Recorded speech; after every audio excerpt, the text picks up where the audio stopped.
हरिओम. कार्यक्रमाला सुरुवात करण्यापूर्वी प्रत्येकाने आपले मोबाईल स्विच ऑफ किंवा सायलेंट मोडवर आहे त्याची खात्री करून घ्यावी. आत्ताच्या या कार्यक्रमामध्ये गीता हा विशेष कार्यक्रम होणार आहे. भगवद्गीतेच्या प्रत्येक अध्यायावर आधारित गीतांचे सादरीकरण आणि त्यावर स्वामींचे विवरण असा हा कार्यक्रम इथल्या प्रत्येक शिबिरामध्ये होत आला आहे. या गीतांचं स्फुरण श्री नारायण दातार यांना झालेले आहे. ते कॅनडामध्ये राहतात. या गीतांचं सादरीकरण आणि त्यावर स्वामींचं विवरण हा कार्यक्रम अमेरिकेमध्ये अनेक ठिकाणी झालेला आहे. आज आपण गीतेच्या 6व्या अध्यायापासून 8व्या अध्यायापर्यंतचा ध्यानयोग, भक्तियोग आणि पुन्हा ध्यानयोग असा प्रवास गायन आणि स्वामींच्या विवरणामधून समजून घेणार आहोत. या कार्यक्रमामध्ये आज गाणार आहेत अतुल दीक्षित आणि श्वेता पाटील. तबल्याला साथ करणार आहे रोहन आगाशे आणि हार्मोनियमला आहे मंदार गोडसे. कार्यक्रमाची सुरुवात आपण एकत्रित गीता प्रार्थनेने करूया आणि त्यानंतर कार्यक्रम सुरुवात होईल. गीता प्रार्थना सगळ्यांनी एकत्रच म्हणायची. मूकं करोति वाचालं पंगुं लंघयते गिरिं यत्कृपातमहं वन्दे परमानन्दमाधवं. गुरुर्ब्रह्मा गुरुर्विष्णुः गुरुर्देवो महेश्वरः गुरुः साक्षात् परब्रह्म तस्मै श्री गुरवे नमः.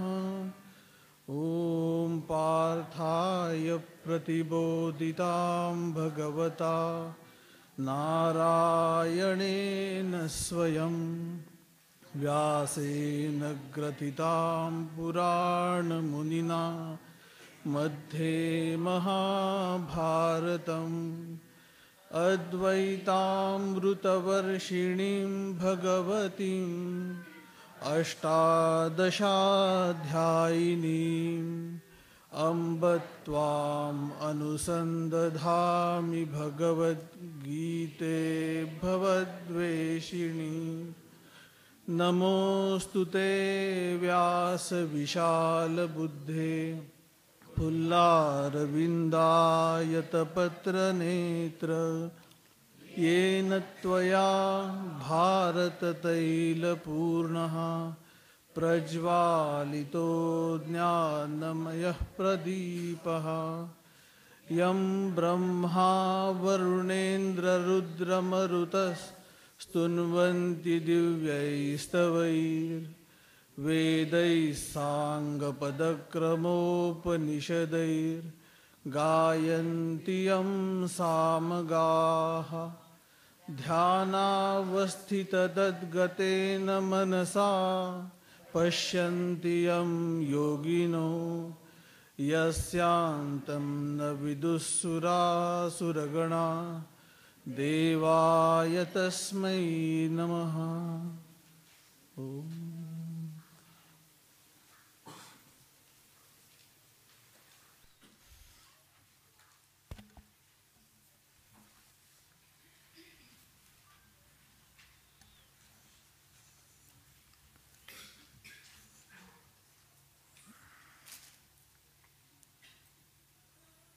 शनै शनै रूपरमेत बुद्ध्या धृती गृहीतया आत्मसंस्थ मन कृत्वा न किंचिदपि चिंतयेत. भगवद्गीता विशेष भाग काय असेल? भगवद्गीतेमध्ये अनेक ग्रंथ होऊन गेलेत, पण तो या ग्रंथाचं विशेष आकर्षण आहे सगळ्या जगातल्या विद्वानांना. उपनिषदांच्या मध्ये सुद्धा ज्ञान सांगितलेलं आहे की जे साक्षात्कार होणाऱ्या व्यक्तीला जे ज्ञान प्राप्त होतं त्या ज्ञानाचं वर्णन उपनिषदांच्या मध्ये खूप विस्तृतपणे आलेलं आहे.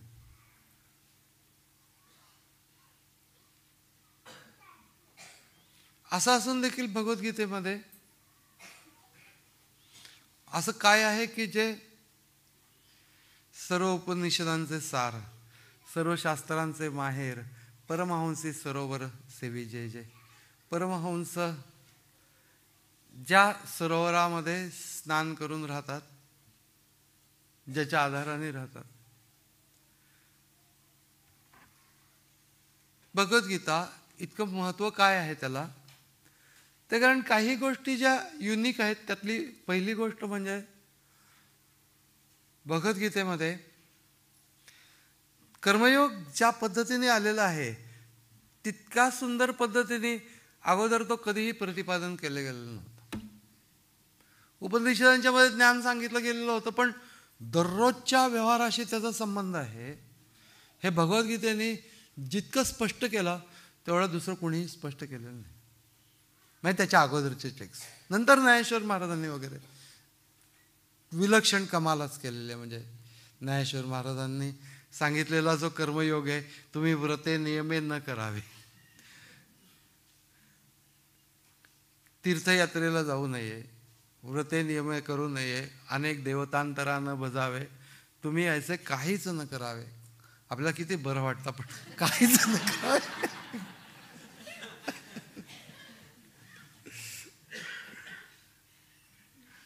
अहेतुके चित्ते बजापा ययाते पतिव्रता पतिते जयापरी. पतिव्रता जशी पतीच्याकडनं काही अपेक्षा न ठेवता, हे तुम्ही खूप इमॅजिन करायला लागणार तुम्हाला, पण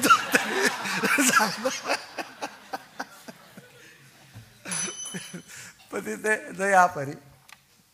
अहेतुके चित्ते अनुष्ठापायाते पतिव्रता पतिते.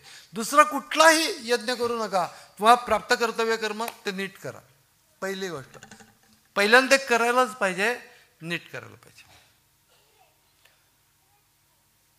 त्या सर्व गोष्टींच्या मध्ये आमची म्हणजे दररोजच्या व्यवहारामध्ये जे जे काही माझं जे कर्मक्षेत्र आहे त्याच्यामध्ये मला जे वागायचं असतं ते मी उत्कृष्ट वागलं पाहिजे असं भगवद्गीता सांगते आहे. मग कुठलंही क्षेत्र असेल.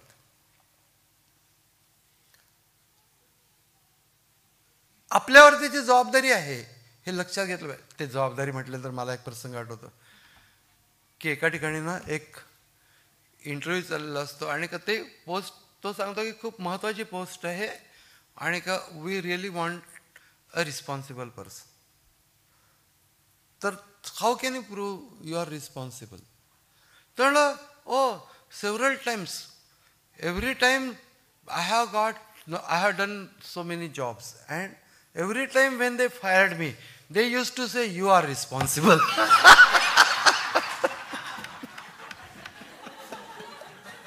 Be responsible. असं नको आहे. माझं कर्मक्षेत्र जे आहे ते कर्मक्षेत्र, ज्ञानेश्वर महाराजांनी असं म्हटलं की नुसतं कर्मक्षेत्र आणि तुमचं कर्म हे कोरडेपणात नको. त्याच्यावर त्यांनी असं म्हटलं की सांडूनी दुधाची टकळी, गोवर्धन गोधने वेटाळी.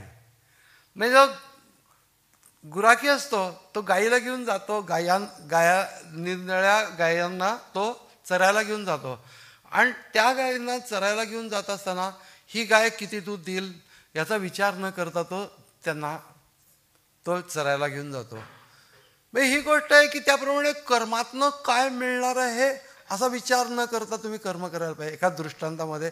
आणि दुसरी गोष्ट म्हणजे गुराखीचं गायींच्यावरती प्रेम असतं, तसं तुमचं तुमच्या कर्मावर प्रेम असू द्या.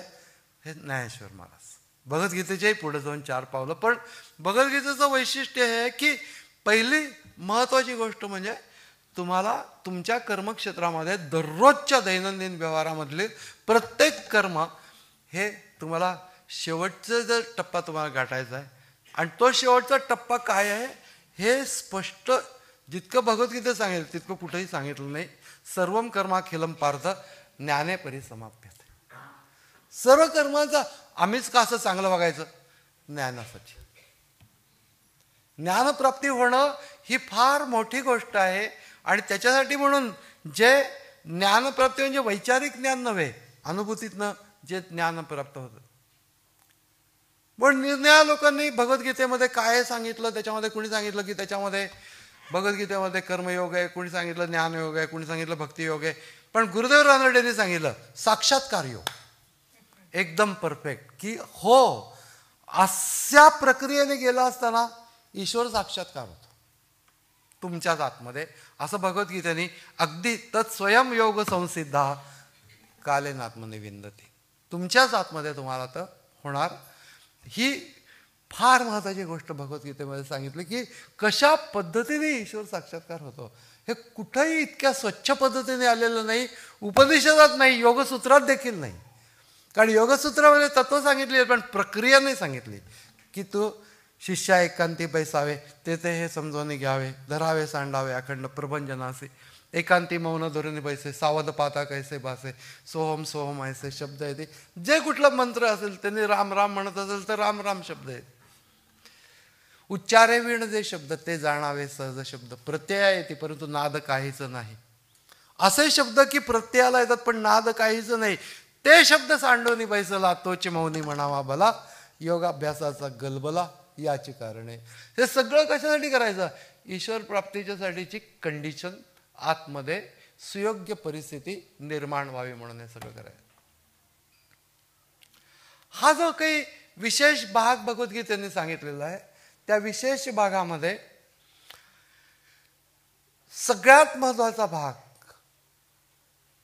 जो सांगितला गेला की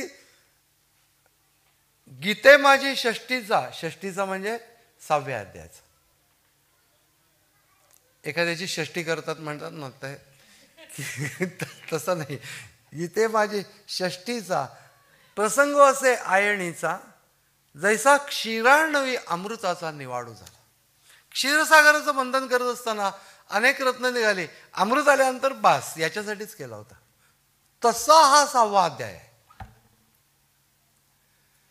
कारण मी मृत शरीर नसून अमृत तत्व आहे, हे त्या अनुभवाला कसं यायचं त्याची प्रक्रिया 6व्या अध्यायात सांगितल्या असल्यामुळे त्या अध्यायाला इतकं अनन्यसाधारण होतं.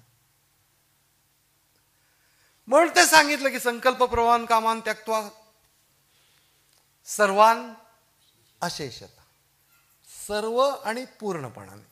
काही कामाला टाकून दिल्या असं नाही चालणार, सर्वान आणि अशेषता.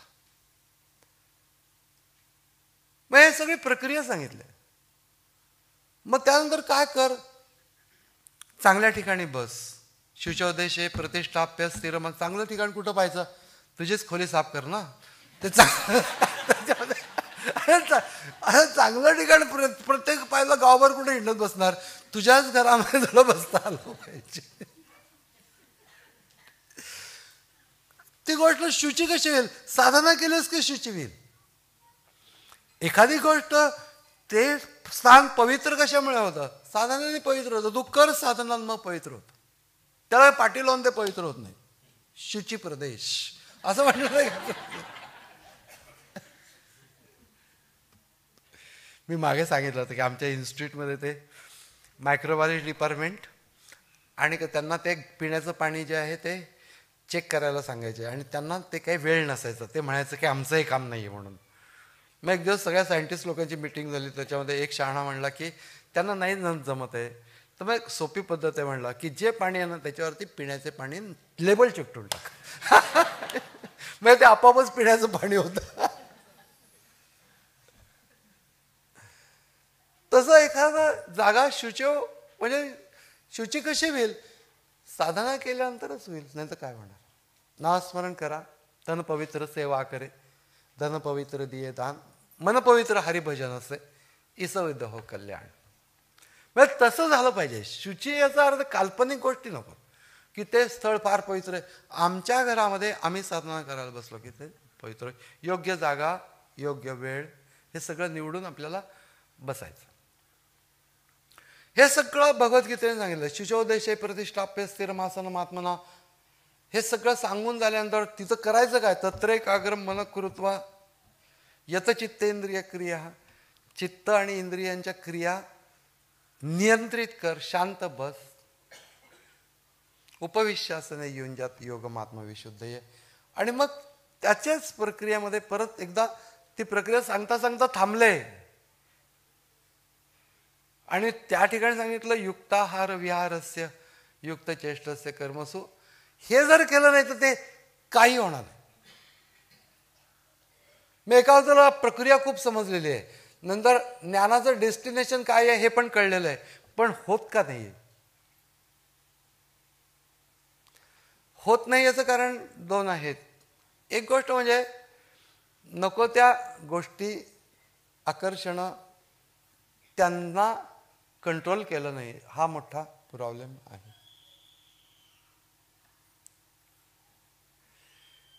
तो प्रसंग मला सांगण्याचा पुन्हा मोह होतो की मी तसं सांगितलं आहे, परंतु आत्ता परत सांगतो तो की एका ठिकाणी एका झूमध्ये एक कांगारू आणून ठेवलेलं असतं आणि त्या कांगारूला आणून ठेवल्यानंतर त्या कांगारूला बाहेर पडू नये म्हणून ते भिंत बांधतात, 10 फूट 15 फुटी भिंत बांधतात. दुसऱ्या दिवशी कांगारू बाहेर गावभर फिरतंय, पकडून आणतात, पुन्हा तिथं ठेवतात, 5 फूट भिंत जास्ती करतात, 20 फूट भिंत करतात. तिसऱ्या दिवशी बातात कांगारू परत बाहेर. ते परत कमिटी बोलवतात की मिटिंग घेऊन 10 फूट वाढवतात 10 फूट. चौथ्या दिवशी परत कांगारू बाहेर. मग आता काय करायचं म्हणून इमर्जन्सी मीटिंग. त्यावेळेस तिथे एक जिराफ असतो, तो त्या कांगारूला म्हणतो, अरे का त्यांना इतकं खर्चात पाडतोस, किती त्यांनी भिंत उभारावी, तर किती म्हणला की 100 फूट उभारून देत, मला काय त्याचं. तो म्हणलं असं कसं म्हणून चालतं, नाही मला काय त्याचं, म्हणजे त्यांनी किती खर्च करावं त्यांचा प्रश्न आहे. तसं नाही म्हणला की त्यांना कशाला पाडतोस तो. म्हणला त्यांनी 100 फूट का उभा राहणार, पण ते मेन डोअर उघडं टाकतात त्याच्यातनं मी बाहेर जातो.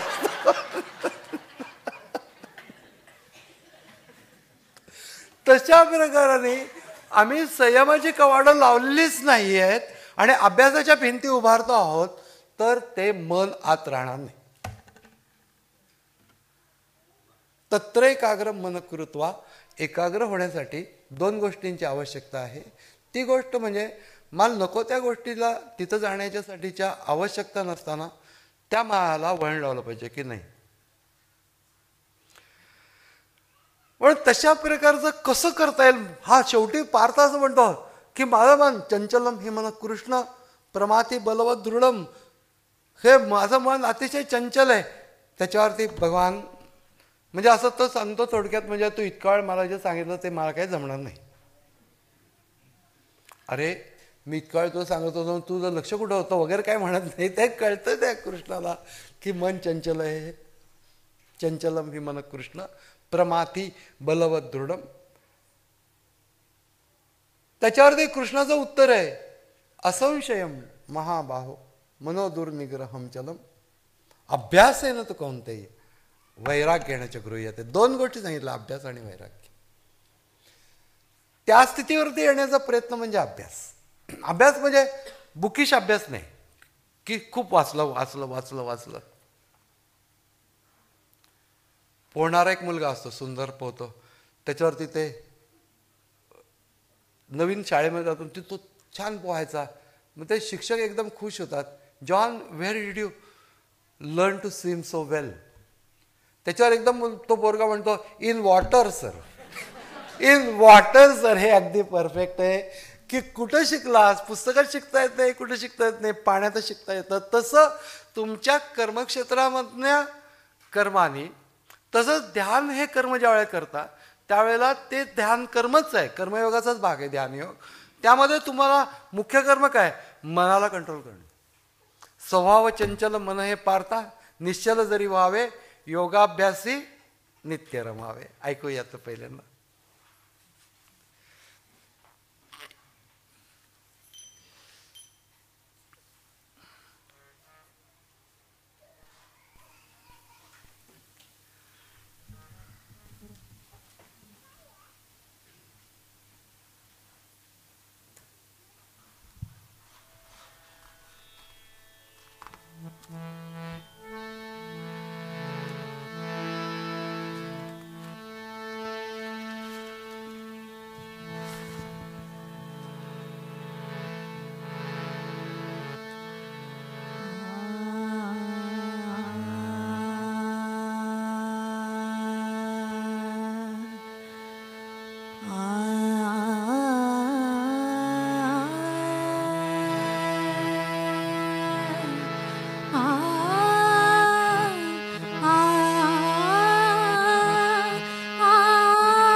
सावे कांति निसर्ग शोभा बहरे चेत स्थान सावे कांति निसर्ग शोभा बहरे चेत शब्द शून्यता सुखे नाथते शब्द शून्यता सुखे नाथते पवित्र ईशा स्थली साधके पवित्र ईशा स्थली साधके आसन मांडावे योगाभ्यासी नित्य सावे योगाभ्यासी नित्य सावे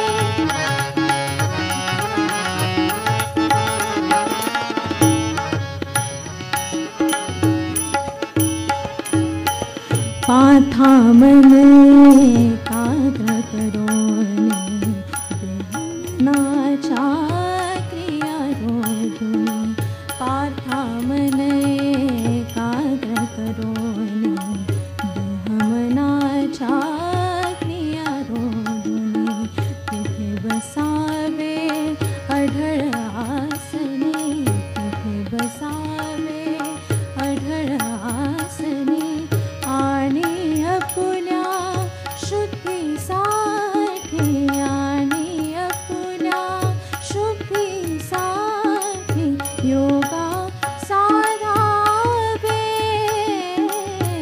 योगाभ्यासी नित्य सावे योगाभ्यासी नित्य सावे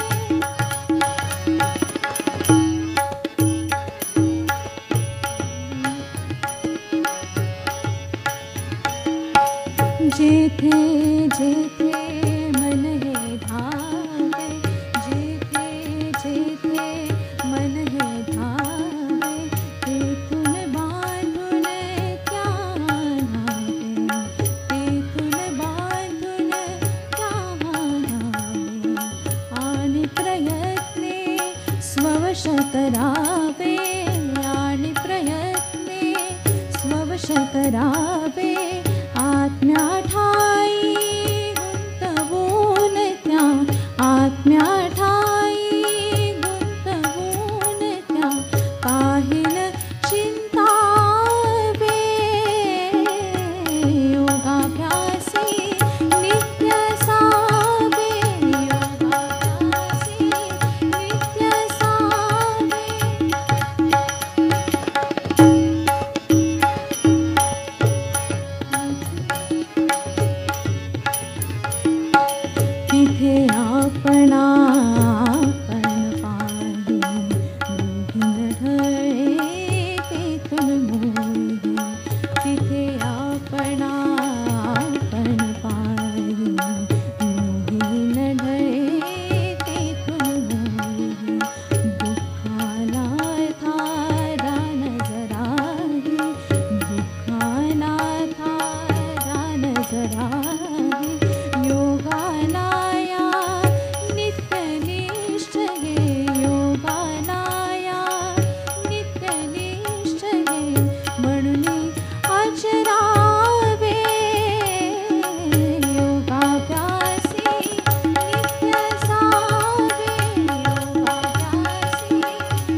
काय साधायचं त्याच्यामध्ये योगाभ्यासाच्या मध्ये? तिथे आपण पाही योगी न डळे तेथून मुळीही. म्हणजे हे आत्मस्थित ज्या वेळेला होतं त्यावेळेला ज्ञानाचं लक्षण काय ते समर्थ रामदास स्वामींनी सांगितलंय किंवा व्याख्या केलेली. पाहावे आपणाचे आपण या नावावर ज्ञान. स्वतःला पाहणं याला ज्ञान असं म्हणतात. आत्मज्ञान त्यामुळे स्वतःच्या मध्ये असलेलं जे मूळ स्वरूप आपलं आत्मतत्व ते आम्ही जाणणं. पाहणं म्हणजे पाहण्याचा खरं तर काही विषय नाही आहे, परंतु ते जाणणं. त्याची प्रक्रिया पद्धत खूप सुंदर रीतीने भगवद्गीतेने सांगितली आणि ती इतक्या अचूक पद्धतीने इतक्या थोड्या शब्दामध्ये दुसरीकडे कुठेही आलेली नाही. मग तत्वप्रधान खूप आलेलं आहे. अणोरणीयान महतो महीयान आत्मास्य जंतोर्निहितो गुहायाम. मग या अणुपेक्षा सूक्ष्म. किती सूक्ष्म? तर अणूला देखील अणू इतकं वाटेल इतकं सूक्ष्म. म्हणजे आता ते खूप सूक्ष्म असं त्याचा अर्थ. महतो महीयान जितकं काही महान आहे जितकं त्याच्यापेक्षा सुद्धा महत. हे सगळं इमॅजिनेशनमध्येच राहतं. पण तुकाराम महाराज जेव्हा म्हणतात अणु रेणू या थोकडा तुका आकाशा एवढा, त्यावेळेला ते स्वतःचा अनुभव बोलून दाखवत असतात. म्हणजे ते नुसतं तत्वज्ञान बोलून दाखवत नसतात. तुका आकाश आहे एवढा म्हणजे स्वतः त्यांनी तो अनुभव घेतलेला व्यक्त करतात. हे त्याच्यातलं महत्व आहे की तो मला आलं पाहिजे की ते आमकं तत्व तसं आहे तत्व आहे. नैनम चिंदंती शस्त्राणी नैनम दहती पावका. काहीतरी अंतःकरणामध्ये त्या गोष्टीचा नुसता वैचारिक आविर्भाव असून उपयोग नाही, त्याचा स्पर्श होण्याची आवश्यकता आहे. म्हणून भगवद्गीता दुसऱ्याच अध्यायामध्ये असं सांगते की असं होऊ शकतं ईश्वराचा साक्षात्कार. आश्चर्यवत पश्यति कश्चित् एनम. आश्चर्यवत वदति तथैव चान्यः. आश्चर्यवश्चैनम मन्यः शृणोति श्रुत्वाप्येन वेदना. नाही श्रुत्वाप्येन श्रुत्वा अपि म्हणजे जाणून देखील ऐकून देखील त्याचा समज किंवा त्याचं ज्ञान कुणालाही होत नाही. असं का होतं? ऐकून सुद्धा ज्ञान का होत नाही त्याचं? कारण की तो ऐकून ते विचारांचा टप्पा डेव्हलप होतो आणि त्याच्या पलीकडं ते जातच नाही.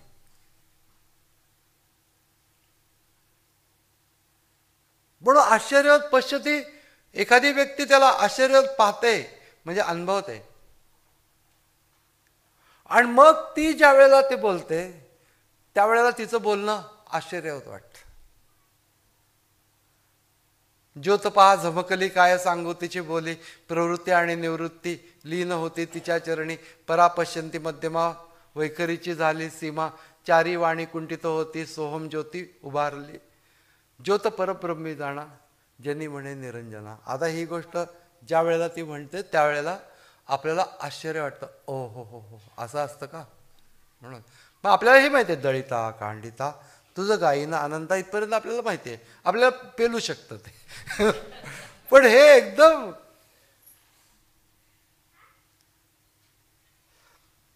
त्याला मला ऐकून सुद्धा जाणू शकत नाही. याचं कारण त्यांचे उद्गार मी ऐकले तरी सुद्धा मला तो अनुभव येण्याची आवश्यकता असते.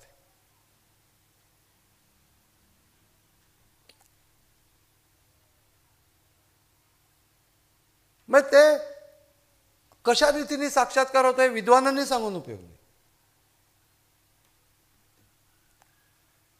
बाळणपणाच्या वेदना काय होतं ते पुरुषांनी सांगण्यासारखं आहे. काय करणार नाही. पण ती गोष्ट त्या व्यक्तीच्या अनुभवाला यायला पाहिजे आणि ती अनुभूती जी आहे ती कशी विकसित येईल 6व्या अध्यायामध्ये सांगितलं. आणि ते शब्द नुसते येऊ नये. बळीये इंद्रिय येती मना मन एकवटे पवना पवन सहजे गगना मिळवची लागे. बळीये इंद्रिये योगबल त्या योगबल म्हणजे काय असतं तर मनाच्या वृत्ती नियंत्रित करण्याचं बळ. योगबळ म्हटल्यानंतर मनात काय काय काय काय काय काय गोष्टी डोक्यात येतात लोकांच्या, आणि ते पुराणांमध्ये पण काय पण लिहिलेलं असतं ना, त्यामुळे ते योगबल म्हटल्यानंतर ते डोळे वर केले चिडून की तो पक्षीच मेला वगैरे, भस्मसात झाला. आपल्याला वाटतं की असे योगबल आपल्यात विकसित होऊन 1-2-4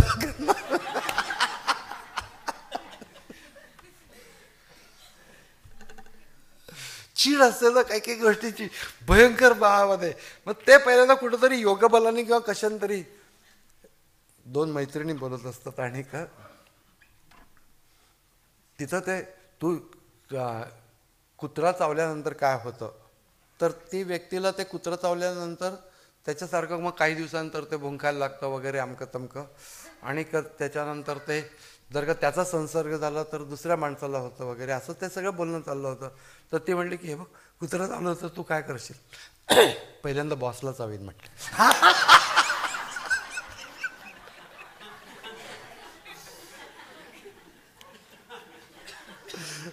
कुठंतरी राहिलेलं असं कुठंतरी प्रगट होत. पण योगबल याचा अर्थ माझ्या वृत्ती वाटेल तशा विकसित होत असतात, वाटेल तशा निर्माण होत असतात, इकडे तिकडे जात असतात, नको त्या विषयाकडे जात असतात, ते सगळं कंट्रोल करून इथं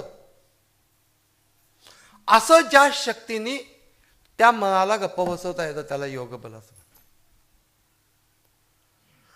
हे योगबल विकसित कसं होतं, बळीय इंद्रिय म्हणजे बलवान इंद्रिय असा एक अर्थ आहे, आणि योगबळानी इंद्रिय असा पण दुसरा अर्थ आहे. एकाच शब्दामध्ये दोन्ही अर्थ आहेत, श्लेष आहे.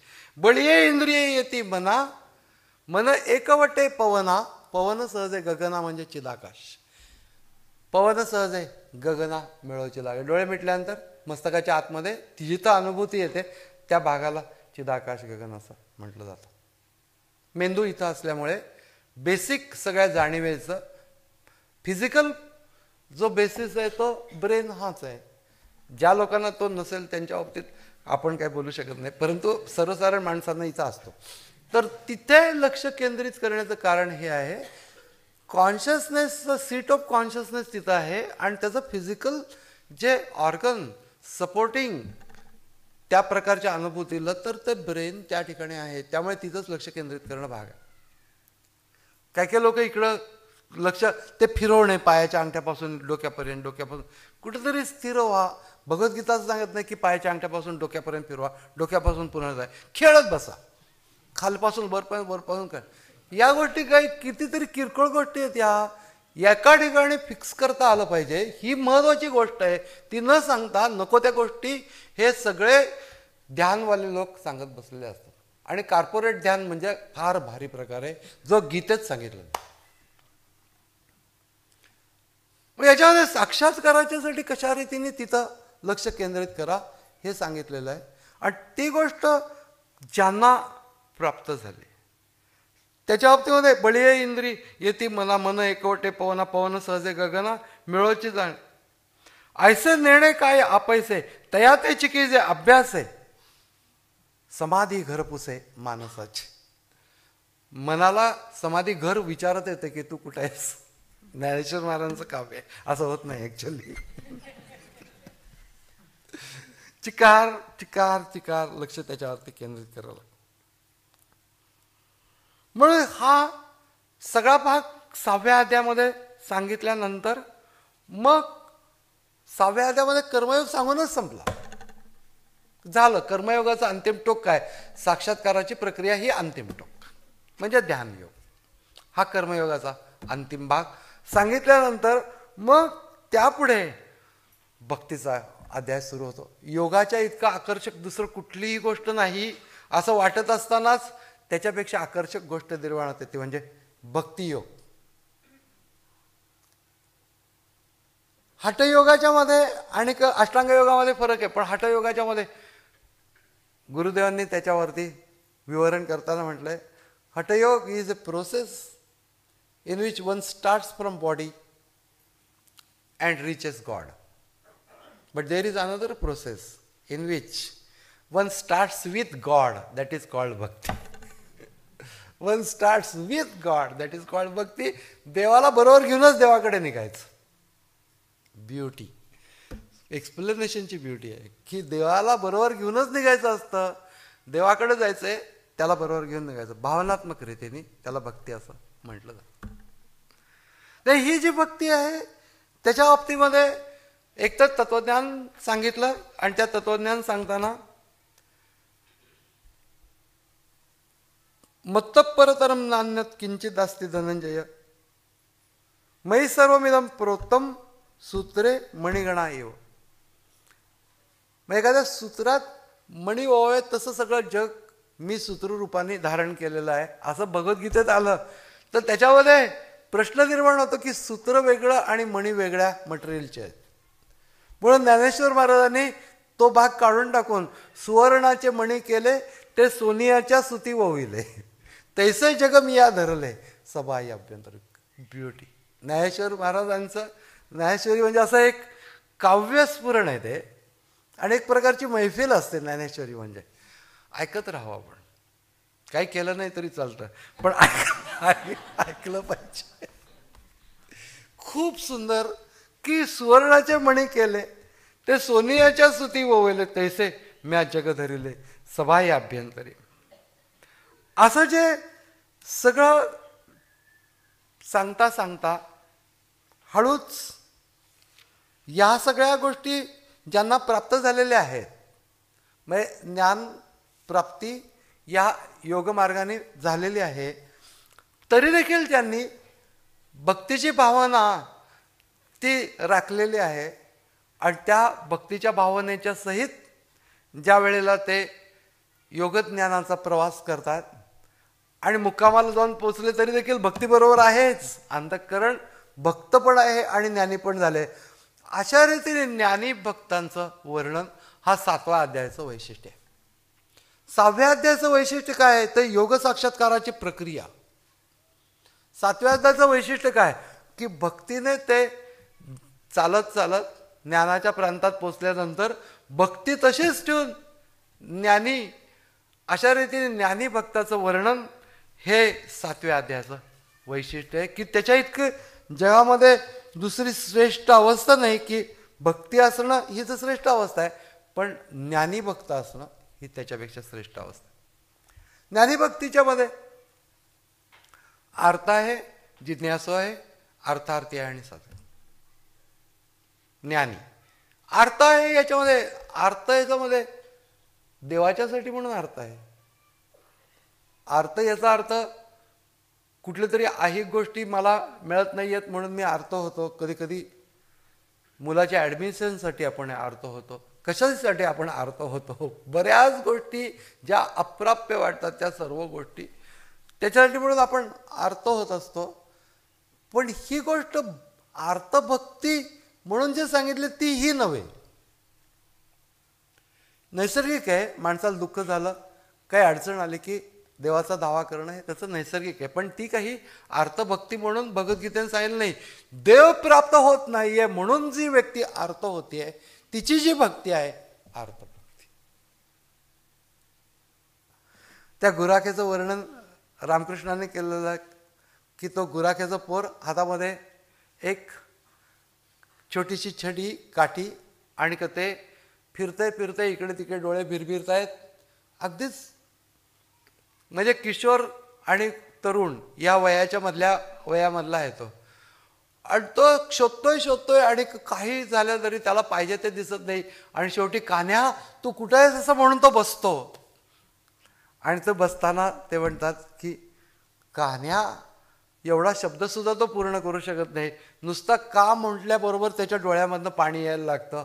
अशा प्रकारची जी भक्ती आहे अर्थभक्ती, की तू का भेटत नाहीस, वर्णन खूप सुंदर आहे. अशा प्रकारची अर्थभक्ती लाभणं ही गोष्ट अत्यंत दुरापास्त आहे. मग आम्ही म्हटलं की मी अर्थभक्त होईन, तर अर्थभक्त मी होऊ शकत नाही. मी भक्त होऊ शकतो, मी काही पूजा अर्चा करू शकेन, काही स्तोत्र म्हणू शकेन, या सगळ्या गोष्टी करू शकेन, परंतु माझ्यामध्ये ती गोष्ट अशा प्रकारची अर्थ निर्माण होईलच असं सांगता येत नाही. की विठ्ठला म्हणून काही लोकांच्या डोळ्यामध्ये ते खेडेगावातले असतात, तिथं डोकं टेकताना विठ्ठला म्हणून डोळ्यात पाणी येतात. ते बघितल्यानंतर आपल्याला वाटतं नाही हे आपल्याला नाही प्राप्त आहे. शहरी लोकांना सहसा प्राप्त नसतं, कारण की कम्फर्ट्स असले ना की माणसाला देवाची आवश्यकता वाटत नाही. आणि मग देवाची आवश्यकता नाही वाटल्यानंतर ते अर्थ नाहीच डेव्हलप होत. म्हणून आम्ही अर्थ होण्याचा प्रयत्न नाहीच करू शकत. त्यातल्या त्यात जर का आम्हाला त्याचा थोडा अनुभव पाहिजे असेल, अनुदिनी अनुतापे तापलो राम राया, परमदिन दयाळा नीरसी मोह माया, अचपळ मन माझे नावरे आवरिता, तुझं विणशिण होतो धावरे धावात. त्याच्याशी जर आपण तद्रूप झालो तर आपल्या मनात थोडी अर्थ निर्माण होईल. क्वचित अशा प्रकारचं ते वाङ्मय आहे. विषयजनित सुखे सौख्य होणार नाही, तुझं विण रघुनाथा ओखटे सर्व काही. तुझ्याशिवाय सगळं ओखटं आहे, म्हणजे त्याच्यात काही अर्थ नाहीये, मला त्याचं मन रमत नाही त्याचं, असं माझं होत नाही. माझ्या सिरियल्स असतात 3 एकामागून. त्यामुळे असं कुठं वेळेला मला मोकळेपणाचा काही वेळच नाही आहे, अवसरच नाही. म्हणून मन ज्या वेळेला सगळं ते कमी करतं, कमी तरी करणं, काहीतरी स्वतःला नॅचरल जे प्रगटीकरण व्हायचं आहे त्याच्यासाठी सारखं बाहेरून थापत राहिलो आम्ही, तर ते मन नैसर्गिक रीतीने जे अभिव्यक्त व्हायचं ते होऊ शकत नाही. त्याप्रमाणे देवाच्या भेटीची उत्सुकता माणसाच्या मनामध्ये असते, पण ती इतर आनंद गोष्टींनी ती दडपली जाते. मग अर्थभक्ती ही प्राथमिक अवस्था आहे, आणि त्याच्यानंतर जिज्ञासू, त्याच्यानंतर अर्थार्थी. अर्थ ही गोष्ट अत्यंत दुर्लभ गोष्ट आहे. आपण जिज्ञासू होऊ शकतो. 2-4 रेफरन्स आहेत, इकडचं वाच तिकडचं वाच तिकडचं, उत्सुकता असते माणसाला, चिंतन करण्याची उत्सुकता असते. पण अर्थ ही गोष्ट, भावना ही देवानेच द्यायला लागते. माझ्या मनाची ठेवण तशी असण्याची, आणि ते होण्याच्यासाठी माझ्या मनाला मी थोडं मोकळं तरी ठेवलं पाहिजे. देवाबद्दल मला काही वाटतंय ते प्रगट होण्याच्यासाठी मी त्याच्यावर सारखं बंबार्डिंग करत राहिलो तर ते प्रगटच नॅचरल रूपामध्ये होत. जिज्ञासू असणं, अर्थार्थी असणं, याचा अर्थ जे काही जिज्ञासा, देवाचं स्वरूप कसं आहे, माझं स्वरूप कसं आहे, त्याचं माझं नातं काय आहे, हे सगळं जाणून घेतलं. त्याच्यानंतर मी कुठल्या पद्धतीने, कुठली प्रक्रिया आहे हे सगळं जाणून घेतलं, तरी प्रत्यक्ष ते करून पाहणं आणि तो अनुभव घेण्याचा प्रयत्न करणं, म्हणजे जिज्ञासा एका ठिकाणी थांबते आणि अर्थार्थी त्याच्यापासून सुरू होतं. म्हणजे तो प्रत्यक्ष प्रयत्न घेण्यासाठी, अनुभूती घेण्याच्यासाठीचा त्याचा प्रयत्न, आणि नीटपणाने प्रयत्नात येत मानस तो, असं 6व्या अध्यायामध्ये. प्रयत्नपूर्वक प्रयत्न, प्रयत्नपूर्वक प्रयत्न. म्हणून प्रयत्नपूर्वक प्रयत्न हे असं कसं द्विरुक्ती केली भगवद्गीतेने. तर ज्या वेळेला मी ती योगसाधना करायचा प्रयत्न करतो आहे त्यावेळेला बसल्यानंतर केलेला एक प्रयत्न आहे, पण बसण्यासाठी एक प्रयत्न करायला लागतो. त्यामुळे प्रयत्नपूर्वक प्रयत्न, ते अगदी बरोबर आहे. प्रयत्नात येतं माणूस. कुठलाही शब्द गीता वायफळ बोलत नाही, हे लक्षात ठेवा, आपल्याला समजत नसतं. सुंदर प्रगटीकरण आहे. आणि त्यांचं ज्या वेळेला तशा प्रकारे होऊन जातं त्याच्यानंतर त्या प्रकारे जिज्ञासू होऊ शकतो, अर्थार्थी होऊ शकतो. पण नंतर ज्ञानी होणं हे पण आपल्या हातातली गोष्ट नाही. आपण प्रयत्न करून एका टप्प्यापर्यंत उभं राहू शकतो, आणि त्याच्यानंतर ते विकसित होण्याच्यासाठी त्याच्यानंतर शेवटचा एक टप्पा आहे, की जो टप्पा गुरुदेवांनी असं म्हटलंय, there is an element of grace. मी पहिल्यांदा सांगितलं की it requires physical and moral element, त्याच्याशिवाय तुम्हाला ते ईश्वर प्राप्ती होत नाही. त्याच्यानंतर दुसरी गोष्ट सांगितली की तुमचा जो प्रयत्न आहे त्या प्रयत्नाच्या मध्ये there has to be an element of bhakti. तुमची एलिमेंट ऑफ भक्ती जर का असेल तरच तुम्हाला त्या तुमच्या प्रयत्नाच्या, तुमच्या एफर्ट्सना अर्थ आहे. नंतर त्याने सांगितलं की नुसती भक्ती असून नाही, देर हॅज टू बी, म्हणजे नुसती भक्ती असं उपयोग नाही, म्हणजे नुसतं एलिमेंट ऑफ डिव्होशन ही महत्वाची आहे, पण त्या एलिमेंट ऑफ डिव्होशनच्या मध्ये there has to be an element of surrender in your devotion. व्यक्तिमत्व अर्पण करणं. आणि एवढं सुद्धा सगळं झाल्यानंतर आता मला ईश्वर प्राप्ती होईल का, तरी देखील तू एका टप्प्यावर उभा आहेस. Finally there is one element of grace, त्याच्याशिवाय ते रिअलायझेशन होत नाही. म्हणून तो शेवटचा टप्पा आहे तो देवाने याच्यासाठी ठेवला आहे की मी ध्यान करून ईश्वर प्राप्ती करून घेतली असा अहंकार कोणाला होऊ नये. आपल्याला नाहीच होणार, कारण की आपण करतच नाही, त्यामुळे अहंकार नाही होणार. पण एखाद्या व्यक्तीला प्रयत्नाने ईश्वर प्राप्ती होत नाही, सिद्धांत आहे. कुठल्याही कर्माने ज्ञानाची प्राप्ती होत नाही. ध्यान कर्म असो, काय वाटेल ते असो, वैचारिक कर्म असो, काय वाटेल ते असो, योगिक कर्म असो, काय वाटेल ते असो, एका टप्प्यापर्यंत तुम्ही जाता आणि त्याच्यानंतर कुठल्या कारणाने तुम्हाला त्या शेवटचा टप्पा ओलांडला जातो ते देवाने स्वतःकडे ठेवलेलं आहे. म्हणून त्याला एलिमेंट ऑफ ग्रेस असं म्हटलं. पण ती गोष्ट होण्यासाठी तुम्ही स्वतःला लायक बनवता.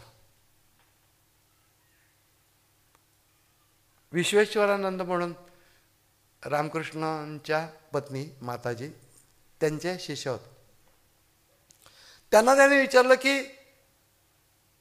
विश्वेश्वरानंदांनी माताजींना विचारलं की जप तप ध्यान यापैकी कशाने लवकर ईश्वर प्राप्ती होते. त्याच्यावर त्यांनी सांगितलं माताजींनी या तिन्हीपैकी कशाने ईश्वर प्राप्ती होते.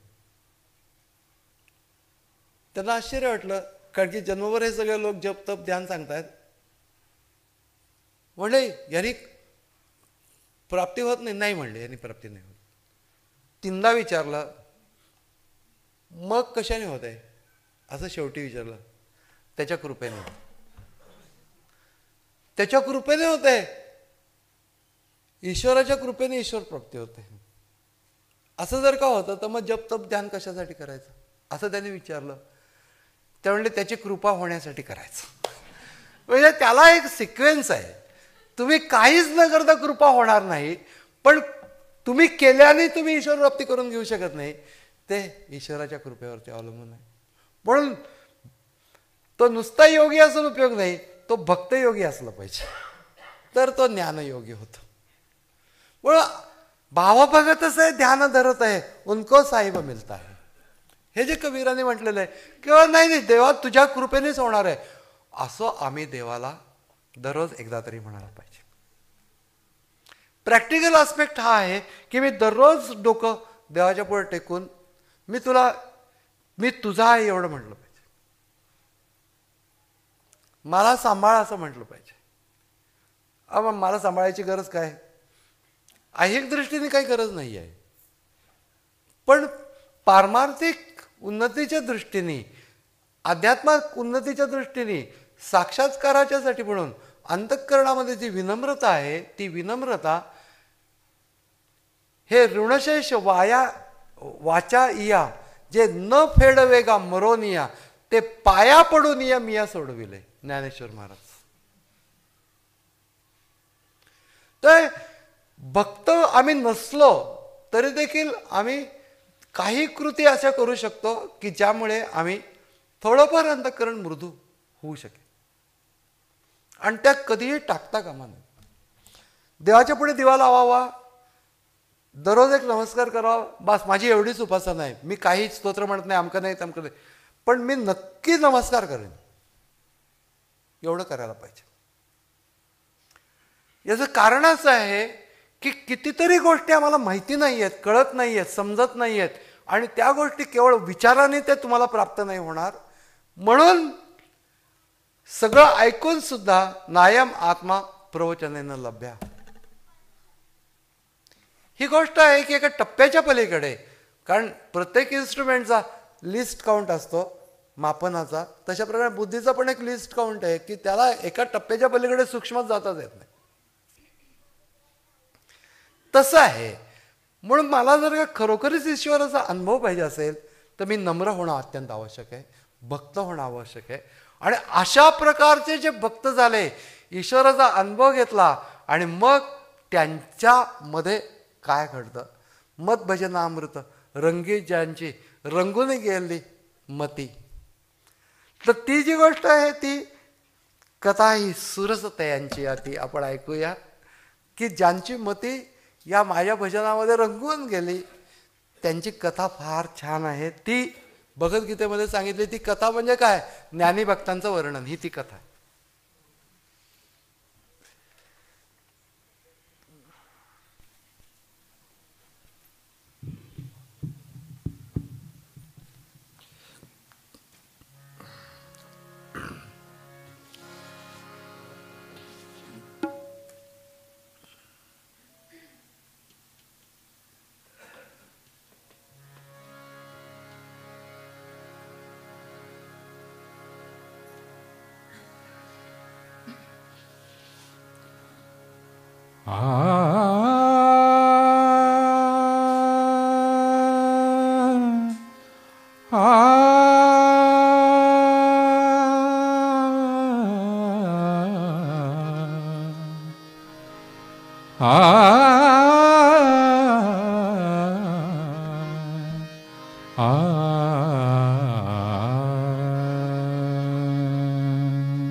मद्भजनामृत रंगी रंगुन, मद्भजनामृत रंगी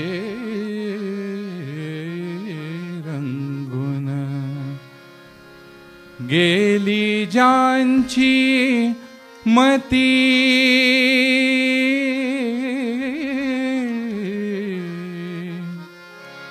सुरसतयांची अति कथा ही, सुरसतयांची अति कथा ही, सुरसतयांची अति. मद्भजनामृत रंगी रंगुन, मद्भजनामृत रंगी रंगुन, गेली ज्यांची मती सुरसतयांची अति कथा ही, सुरसतयांची अति कथा ही, सुरसतयांची अति.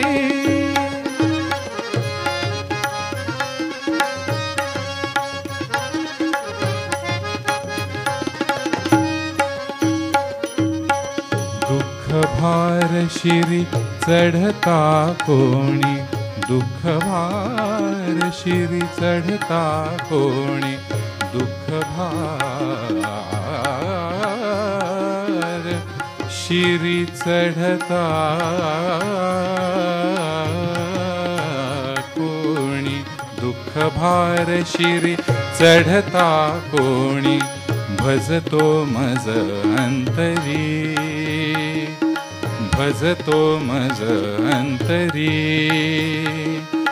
ज्ञानास्तव कुणी कुणी विषयते इच्छी नाना परी,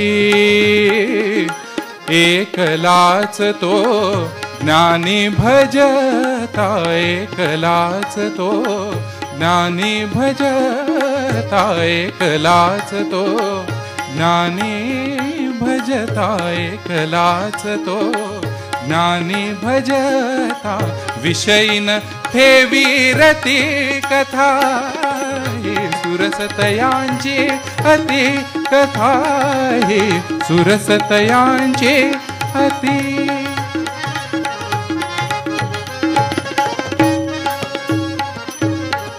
मद्भजनामृत रंगी रंगुन, मद्भजनामृत रंगी रंगुन, गेली ज्यांची मती सुरसतयांची अति कथा ही, सुरसतयांची अति कथा ही, सुरसतयांची अति.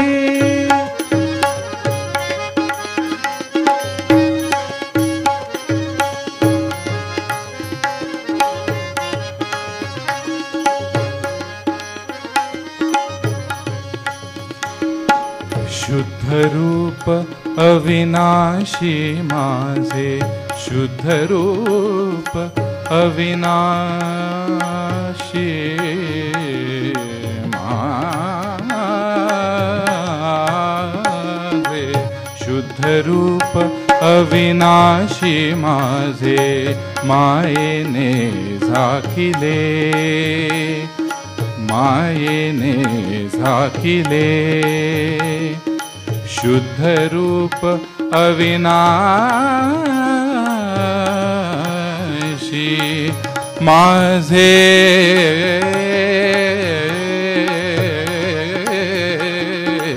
शुद्ध रूप अविनाशी माझे मायेने झाकिले. कुरुवीराते बुद्धिहीनया, कुरुवीराते बुद्धिहीनया मूढ जनाना कळे.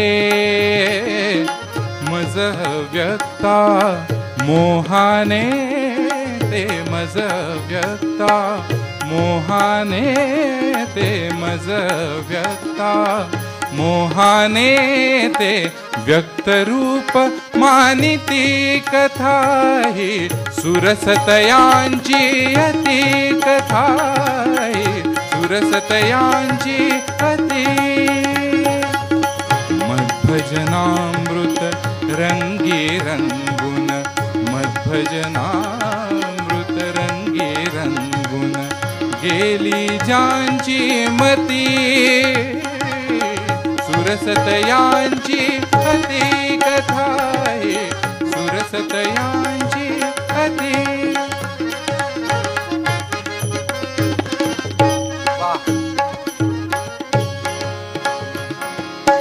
दुरित जयांचे सत्कर्माच्या जळले वैश्वानरे. दुरित जयांचे सत्कर्माच्या जळले वैश्वानरे. उपजे द्वंद्वातुनी मोह जो उपजे द्वंद्वातुनी मोह जो तो हितयांचा मरे.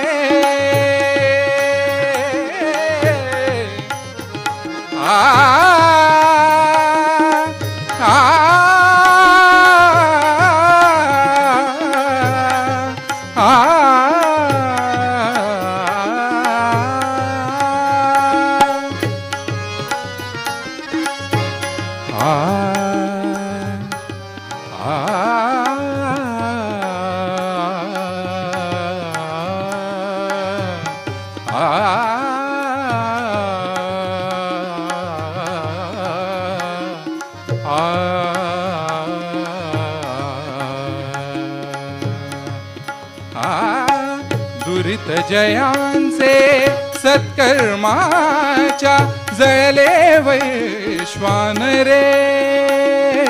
दुरित जयांचे सत्कर्माच्या जळले वैश्वानरे. उपजे द्वंद्वातुनी मोह जो उपजे द्वंद्वातुनी मोह जो तो हितयांचा मरे. तेची एक दृढ भजुनी मजला तेची एक दृढ भजुनी मजला तेची एक दृढ भजुनी मजला. परमपदा पावती कथा ही सुरसतयांची अति कथा ही सुरसतयांची अति.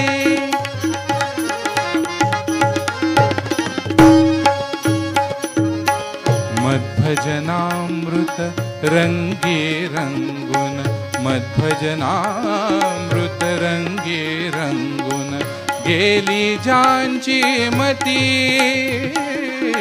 सुरसतयांची अति कथा ही सुरसतयांची अति कथा ही सुरसतयांची सुरसतयांची सुरसतयांची अति.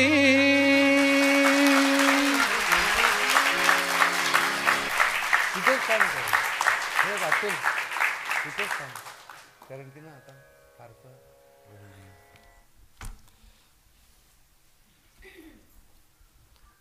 ऐकतच बसावी अशी कथा आहे गायनातनं.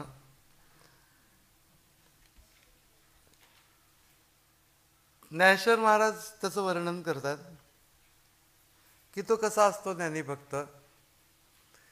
तर म्हणले आकाशातल्या वाऱ्यासारखा असतो. आकाशातल्या वाऱ्यासारखा असतो म्हणजे काय, जेव्हा स्तब्ध असतो तर तो आणि आकाश वेगळे आपल्याला सेपरेट करता येत नाहीत. तो आणि म्हणजेच वारा म्हणजे परमात्मा आणि भक्त हे अलग करता येत नाहीत, इतका तो एकरूप झालेला असतो. आणि ज्या वेळेला वेळ येते त्यावेळेला थोडं हल्ला की कळतं की वारा आहे. त्याप्रमाणे हा कृती करतो तेव्हा कळतं की भक्त आहे. म्हणजे जी कृती होते ती भक्तीचीच कृती होते. सौंदर्य सौंदर्य ज्ञानेश्वरी.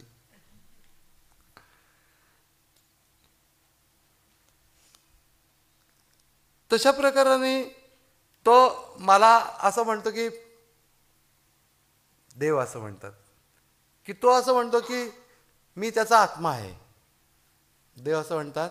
ज्ञानीभक्त असं म्हणतो की मी म्हणजे देव त्याचा आत्मा आहे. त्यामुळे मी पण असं म्हणतो की तो माझा आत्मा आहे. ज्ञानीभक्त हा माझा आत्मा आहे. ज्ञानेश्वरी मध्ये ज्ञानीभक्त हा माझा आत्मा आहे असं देव का म्हणतो हे सांगतात की तो म्हणतो म्हणून मी म्हणतो.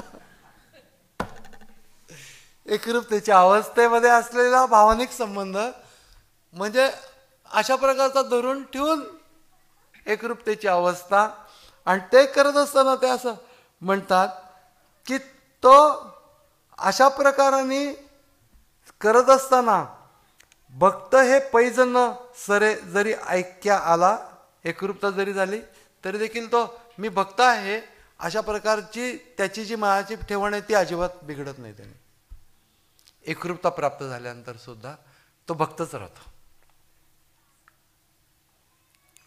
एकरूपता प्राप्त झाल्यानंतर भक्त कसं राहील. आता हे सगळं हातात ही तर भूमिका गेलीच ना. आता त्याला चिन्मयानंद स्वामींनी असं म्हटलेलं आहे की डायव्हर्स झाला तरी देखील प्रेम करायला कायद्याने बंदी नाही. प्रेम करायला कायद्याने बंदी नाही. तशा प्रकाराने आता हे त्यांचं जे वेगळेपण आहे ते संपुष्टात आलेलं आहे. एकरूपता प्राप्त झालेली आहे. परंतु अंतःकरणाची ठेवण ही अशा प्रकारची भक्ताचीच राहते. आणि त्याच्यानंतर तो भक्त म्हणून राहतो. जीवा पहिलीकडील खुणे जो पावोनी वावरोही जाणे. जीवाच्या पलीकडची खूण समजून घेऊन ते प्राप्त करून घेऊन आणि सहज व्यवहारात नेहमीसारख्या साध्या माणसासारखा तो वावरू शकतो. हीच त्याची फार मोठी गोष्ट आहे असं ज्ञानेश्वर महाराज म्हणतात. नाही तर एकदा काहीतरी झाल्यानंतर त्याला असं वाटायला लागण्याची शक्यता असते की काय झालं विलक्षण. आता आपण या सगळ्या लोकांच्या पेक्षा एकदम वेगळे आहोत. सगळ्या लोकांच्या पेक्षा वेगळे आहेत असं वाटणं हा सुद्धा भ्रम आहे. सगळ्या लोकांच्या मध्ये जे आहे तेच तुझ्यामध्ये आहे हे तू जाणलंस तर सगळ्या लोकांच्या पेक्षा वेगळा आहे असं तुला वाटणार नाही. मन भक्ती असल्यामुळे माणूस भक्तीच्यामुळे ज्ञानाचं प्रोटेक्शन होतं. नाही तर ज्ञानाचा अहंकारामध्ये परिवर्तन होण्याची शक्यता असते. म्हणून भक्ती ही ज्ञानाला सांभाळत असते की ज्ञानी व्यक्ती ज्यावेळेला खरोखरच त्याला अनुभव होतो त्यावेळेला ती एकदा वेगळ्याच ह्याच्यामध्ये जाऊन समाजापासून तुटक होण्याची शक्यता असते. आणि भक्ती असं सांगते की अरे जे तत्व तुझ्यात आहे तेच इतरांच्या मध्ये, त्यातून त्यांच्यापासून वेगळा समजू नकोस. मग अल्टिमेट स्थिती प्राप्त होण्याच्यासाठी नुसता तो ज्ञानी असून उपयोग नाही, ज्ञानी भक्त असणं आवश्यक का आहे हे भगवद्गीतेचं ज्ञानेश्वर महाराजांनी वर्णन केलेलं आहे. या सगळ्या गोष्टी करत करत करत भगवद्गीतेचा हा 7वा अध्याय विशेष करून भक्ताचं वर्णन करून झाल्यानंतर भगवंतांना असं वाटलं की परत एकदा हा योग सांगायला पाहिजे. 6व्या अध्यायामध्ये जो सांगितला आहे त्याच्यानंतर भक्तांचं आणि ज्ञानीभक्तांचं वर्णन केलं. पण तरी देखील पंचायत अशी आहे की परत एकदा हे सांगायला पाहिजे की ही स्थिती प्राप्त कशी होते.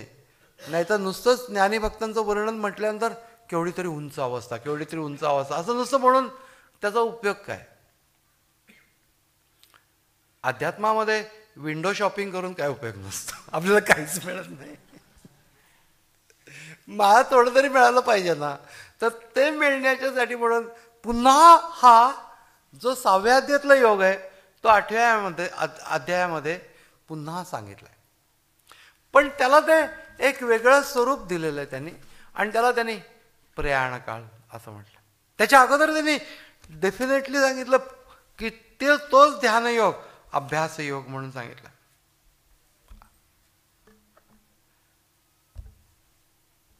भगवंताला कसं आळवावं याचा विचारल्यानंतर गोंदवलेकर महाराजांनी असं सांगितलं होतं की 8व्या अध्यायातल्या 8व्या श्लोकात सांगितलं तसं आठवावं. 8व्या अध्यायातल्या 8व्या श्लोकात सांगितलं तसं आठवावं. तो श्लोक म्हणजे अभ्यास योग युक्तेन चेतसा नान्य गामिना परमं पुरुषम दिव्यम याती पार्थानुचिंतयन्. 8व्या अध्यायातला 8वा श्लोक अभ्यास योग, त्या ध्यानयोगालाच अभ्यास योग असं म्हटलं. अभ्यासयोग याचा अर्थ त्या स्थितीवर जाण्याचा प्रयत्न म्हणजे अभ्यास, आणि त्याच्यासाठी जी योग प्रक्रिया त्या योग प्रक्रियेच्या सहित त्या ठिकाणी जाण्याचा जो प्रयत्न आहे. येणे अभ्यासेसी योगू चित्तास करी पाच सांगू अगा उपाय बळे पंगू पहाड टाके तेवी सदभ्यास आहे निरंतर चित्तास परमपुरुषाची मोहर लावी मग शरीर राहो अथवा जावं. एकदा का ती मोहर लागली चित्ताला परमपुरुषाची, काय राहिलं शरीर राहिलं नाही राहिलं नाही. ते मोहर लागण्याच्या पूर्वी असं आपण म्हणू शकत नाही, कारण की या शरीराचा उपयोग त्यासाठी आहे की ते ज्ञानप्राप्ती होण्याच्यासाठी. काय राहिलं शरीर नाही राहिलं काय बिघडतं असं काही काही लोक म्हणत असतात, पण ते निरर्थक असतं. हे कसं आहे की सार्थ म्हणजे तुम्ही ज्ञानप्राप्ती करून घेणं हा जीवनातला सर्वश्रेष्ठ उद्देश, की तू कोण आहेस, परमात्मा कोण आहे, तुझा त्याचा संबंध काय हे प्रत्यक्ष अनुभव. अभ्यास योग युक्तेनं त्याच्यासाठी अभ्यास म्हणजे त्या टप्प्यापर्यंत जाऊन उभा राहा की जिथून तो तुला उचलून घेईल. त्याच्या कृपेने होत आहे जरी का खरं असला तरी नक्की तुला तिथं कुठंतरी जायला पाहिजे, आणि मग तो तुला उचलून घे. त्याच्याबद्दलचं प्रेम मनामध्ये ठेव. नाही तर 6व्या अध्यायामध्ये जे सांगितलंय ते बरंचसं थोडंसं ते योग प्रक्रिया सांगत असल्यामुळे थोडंसं ते प्रक्रियात्मक झालेलं आहे, जास्ती भावनात्मक त्याच्यातला भाग कमी आहे. उद्धरेत आत्मन आत्मानम, स्वतःचा उद्धार करावा. नात्मानम अवसादयत, उद्धरेत आत्मानम म्हणजे स्वतःचा उद्धार करावा. ही गोष्ट म्हणजे दुसरं कोणी आपला उद्धार करू शकत नाही. आपल्या नावाचा उद्धार करतात लोक, ते गोष्ट वेगळी, परंतु आपण जर नीट वागलो तर नाही करत. परंतु उद्धार करणं म्हणजे उत म्हणजे वरती धारण करणे, स्वतःच वरती धारण करायला लागतं. उत याचा अर्थ वरती. आपण बघितलं की दूध उतू जातं म्हणजे वरती येतं, उतू जातं, किती लक्ष ठेवलं तरी. त्याच्यानंतर काही माणसांना ऊत येतो, ते पण इलेव्हेट होतं, म्हणजे असं माइंडची स्टेट इलेव्हेट होते. उत तुझा वरती याचा अर्थ उत म्हणजे या भागामध्ये स्वतःच धारण करायला लागतं, त्याला उद्धार असं म्हटलं. याच अर्थाने ज्या वेळेला ज्ञानाची स्थिती प्राप्त होते त्यावेळेला खरा उद्धार होतो. पण ती ज्ञानाची स्थिती प्राप्त होण्यासाठी स्वतःचं स्वरूप जाणून घेण्यासाठी या भागात आपण स्वतःलाच नेऊन ठेवणं म्हणजे आपली जाणीव त्या ठिकाणी तिथं लक्ष ठेवणं. उद्धरेत आत्मनात्मानम हा त्याचा विशेष भाग आहे. पण भगवद्गीता सांगते की तुम्हीच 6व्या अध्यायात 12व्या अध्यायात सांगते तेषामहं समुद्धर्ता. 12व्या अध्यायात सांगते मी त्यांचा संपूर्ण उद्धार करतो. अरे 6व्या अध्यायात तू सांगितलंस की उद्धरेत आत्मनात्मानम, आणि मग 12व्या अध्यायात मी त्यांचं संपूर्ण. 6व्या अध्यायात नुसता उद्धार आहे, संपूर्ण उद्धार नाहीये. समुद्धरता. तेव्हा अखंडानंद स्वामींनी इतकं सुंदर दृष्टांत दिलाय की आम्ही म्हणलं की आमची शाळा होती आणि ती शाळा नदीच्या पलीकडे होती. पूर्वीच्या काळामधलं, आत्ताचा काळ नाही, पूर्वीच्या काळामध्ये चालत जायला लागायचं त्या खेड्यातनं. त्याच्यानंतर ते नदी पार करून जायला लागायचं. तिथे एक होडी होती आणि तो नाववाला जो होता तो आम्हाला म्हणजे त्या नावेतनं पलीकडे जायचं, शाळेतनं पलीकडून नावेतनं आणायचं.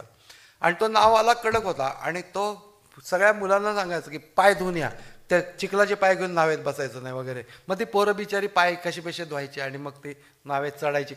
मग पण म्हणला की आमचं त्या नावाड्याच्या बाबतीमध्ये आम्हाला तो आवडायचा आणि मग आमची त्याची मैत्री झाली होती. आणि नावाड्याची आमची मैत्री झाल्यानंतर मग काय झालं की आम्ही जसे यायचो त्यावेळेला चिखलाचा भाग लागायच्या अगोदरच तो नावाडे आमच्यापर्यंत यायचा, उचलून आम्हाला नावेत ठेवायचा, समुद्धरता तेशाम हम समुद्धरता, आमच्या पायाला चिखल सुद्धा लागणार नाही अशा रीतीने आम्हाला उचलतो. याचं कारण एकच आहे की नावाड्याची आमची मैत्री. म्हणून हा भक्तियोग का आवश्यक आहे, तर नुसतंच मेकॅनिकली तुम्ही गेलात की तुम्हाला चिखलाचे पाय स्वतःच धुवून नावेत चढायला लागेल. पण जर तुमचीच नावाड्याची मैत्री झाली तर तुम्हाला उचलून देईल. मग तेशाम हम समुद्धरता, हे भक्तियोगाच्या सहित ध्यानयोग करणं हळूहळू आपल्याला समजायला लागतं. एका बाजूला स्वतंत्रपणाने आम्ही आमचं भक्तीची जी काही उपासना छोटी मोठी ती करत राहणं. एक फुल व्हायचं एक फुल व्हा, पण ती कर. नाही तर काय होतं की भक्तीची उपासना निघूनच जाते आणि मग नुसता योग ताठ होऊन जातो तो माणूस. आणि त्या अशा गालफड आत बसलेली असे भक्त म्हणजे कशा अशा टुमटुम.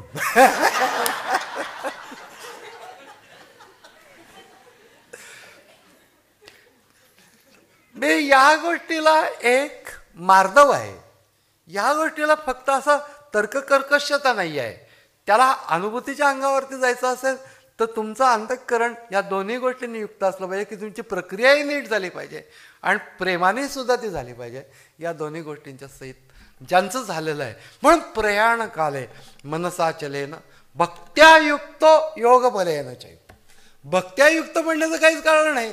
योग बलेन चैव म्हटलं भक्त्यायुक्त योग. भ्रोर मध्ये प्राणमावेश सम्यक सतम परम पुरुषम उपैते दिव्यम. म्हणजे त्या दिव्य परमपुरुषाला ते प्राप्त होतं. ती गोष्ट भक्तियुक्त योग साधना म्हणजे भक्तियुक्त अंतःकरणाची ठेवण ठेवण्याच्यासाठी जे काही करणं शक्य आहे ते कर. ज्यावेळेला ध्यान करायला सुरुवात करशील त्यावेळेला परमेश्वरा तूच किंवा जगन्माते तूच मला दाखवून दे किंवा जिथं माझा भाव असेल त्या शरण जाणे आणि मग ती प्रक्रिया नीट करणे. मग ते करताना अंतःकरणाची ठेवण त्याला सुयोग्य होत राहते. जिथं जिथं अडचण येते तिथे तिथं आधार घेता येतो. तिथे तिथे आधार घेता येतो. नाही तर एकटाच मी करतोय म्हटल्यानंतर आधारच काही घेता येत नाही. मला वेळेवाकडे विचार यायला लागले मध्येच कुठले तरी एकदम आई बघ असं म्हणतं की जातात. नाही तुमचा जगन्मातेवरती भाव असेल तर आई बस एवढे दोन शब्द पुरे असतात आतमध्ये, मोठ्यात नाही म्हणायचे.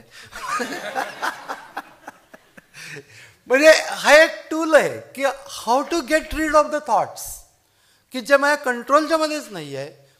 तर त्यावेळेला तुम्ही ती गोष्ट सहजपणाने ईश्वराला समर्पित करू शकता, जगन्मातेला समर्पित करू शकता, गुरूंना समर्पित करू शकता. मग भावनात्मक आधाराची अत्यंतिक आवश्यकता असते त्यावेळेला. कारण कुठल्याही प्रकारची कंट्रोल वगैरे प्रोसेस करण्याची मनाची स्थिती उरलेली नसते. अगदी मन शांत झालेलं असतं. कुठल्याही प्रकारच्या ज्या करण्याच्या ज्या भूमिका आहेत त्या सगळ्या शांत झालेल्या असतात. त्यामुळे वृत्ती जर त्यावेळेला उठायला लागल्या तर करणार काय? अर्पण करणे. आई एवढं म्हटलं तरी देखील होतंय. सांभाळते 100% अनुभव होतच तसं. मग भक्त्यायुक्त योग बलेन चैव. आणि प्रयाणकाल म्हणजे देहबुद्धी सोडून आत्मबुद्धीकडे जाणे. त्यावेळेला शरीराचा जो संघ आहे तो सोडून देणे म्हणजे प्रयाण. ॲक्च्युली देह सोडून जाताना योगी करतात अशा प्रकारचं विवेचन आहे याच्यावरती, ते काही चुकीचं आहे अशातला भाग नाही. परंतु ही भूमिका मात्र महत्वाची आहे की दररोज आम्ही प्रयाणकाल अनुभवतो.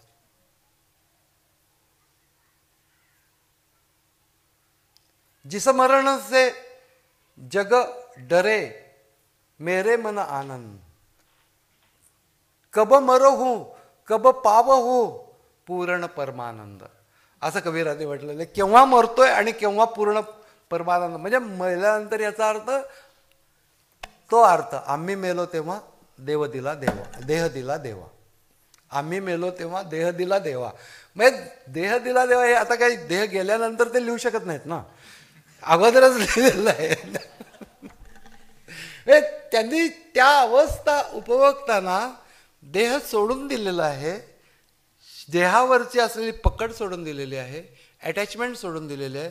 संबंध सोडून दिलेला आहे आणि ती गोष्ट त्यांना हळूहळू साध्य झाली.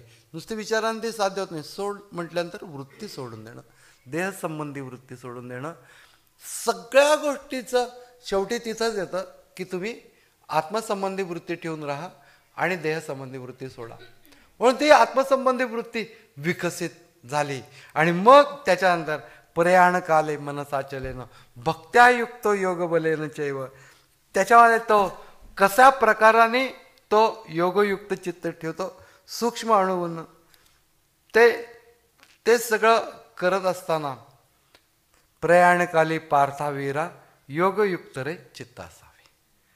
योगयुक्त चित्त असावे. सोडून देण्याची भूमिका म्हणजे प्रयाण देहबुद्धीपासून आणि योगयुक्त चित्त असावे. आणि अगदी शेवटी जे योगी त्याच मार्गाने देह सोडतात त्यांच्यामध्ये आणि दररोज ध्यान करताना त्या मार्गाने आपण जात असतो त्याच्यामध्ये फरक एकच आहे, त्यावेळेला ते योगी श्वासनिरोध करतात आणि आपण करत नाही. म्हणून श्वासनिरोध न करता आम्ही देह सोडून जातो तेव्हा पुन्हा आम्ही परत येतो. म्हणजे श्वासनिरोध करून ठेवला आणि का जायचंच आहे तर एकदम ती वेळ असते. म्हणजे इतर वेळेला त्यांची ती ठरलेली वेळ त्यांना ती अगोदर कळलेली असते, जसे विवेकानंदांना कळली होती. असे प्रत्येकाच्या बाबतीमध्ये आहेत. योगी पुरुषांच्या बाबतीत हे शक्य आहे. आपण किती ठरवलं तरी आपण जाऊ शकत नाही. तुम्ही लक्षात घ्या की आम्ही किती म्हटलं की आम्ही आता मी सोडतोच जाऊन वगैरे नाही जाऊ शकत. ती वेळ आल्याशिवाय नाही जाऊ शकत. फक्त ती वेळ त्यांना कळलेली असते आणि त्या वेळेला ते त्या पद्धतीने तिथं मन नेऊन ठेवतात. त्यावेळेला ते श्वासनिरोध करतात आणि त्यावेळेला देह सोडून जातात. म्हणून कुणी जर का असा विचार केला ध्यान करताना मध्ये जर का आपण गेलो तर नाही जाणार. आपण ठरवलं तरी जाऊ शकत नाही, हे लक्षात ठेवा. प्रयाणकाल याचा जो अर्थ आहे तो या पद्धतीने या भूमिकेवरनं घेतला पाहिजे की प्रयाणकाली पार्थावीरा योगयुक्त रे चित्ता असा आहे. सुंदर विषय आहे तो, आपण एकदम संपवू शकत नाही. पण आता थोडंसं स्वल्पविराम त्याला आपण देऊ, पूर्ण विराम न देता. पण त्याच्या अगोदर हा योगयुक्त चित्त कसं असतं. सूक्ष्म अणुहून तेजोमय जो धाता शास्ता विश्वाचा जो रूपजयाचे नाही ठावे योगयुक्त रे चित्त असावे. आपल्याला माहिती नाही. परमपुरुष तो हृदयी धरावा, म्हणजे ज्याला रेख रूप जे है नाही अधर धरो नाही देह गगनमंडल के मध्य में रहता पुरुष विदेह. परमपुरुष तो हृदय धरावा, विचार दुसरा मनी नसावा, तेव्हा नर त्या पुरुषा पावे. म्हणजे एकरूपता अंतःकरणाची निर्माण होणे. अचल भक्तियुक्त हृदय असावे, भ्रूमध्याशी प्राण धरावे, पुरुषाचे त्या स्मरण करावे. योगयुक्त रे चित्त असावे. तो पुरुष म्हणजे चिन्मयानंद स्वामींनी सगळ्यात उत्कृष्ट सांगितलं. तो पुरुष म्हणजे दुसरं तिसरं काही नसून आपला आत्मा हाच तो पुरुष. मग क्लॅरिटी एक्सप्लेनेशनची.